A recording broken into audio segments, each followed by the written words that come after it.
think it very much comes down to two core points.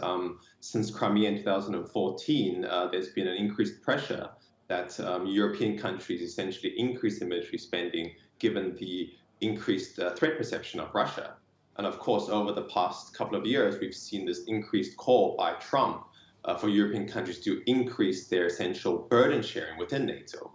And thus, we've seen even countries such as Germany increase military spending from 1.2% of its burden to 1.4% and potentially up to 2% in some point in the mid-2020s. What other reasons are there? Are some countries increasing military spending to revive economies, for example? Yes, very much, lessons learned from 2009, where after the global financial and economic crisis, many European countries looked to austerity measures to cut general spending, including the military.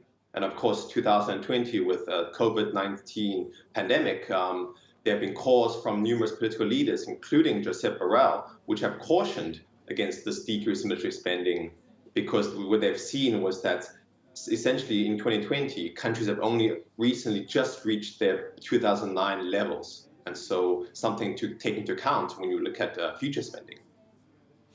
What about going forward? I mean, 2 years ago, global military expending was already at its highest since the end of the Cold War. How long can this go on, especially given the demands of the next decade with recovery following the pandemic? I mean, there's a large number of very expensive procurement and arms militarization programs ongoing within Europe and China and the US. And so if we take this into account, we do expect that countries will continue to allocate more resources to the military. And this could very much lead to future spending increases.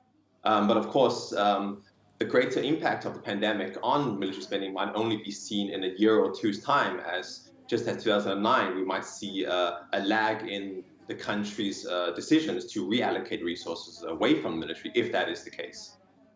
What does public opinion say about military spending? I guess it varies from place to place.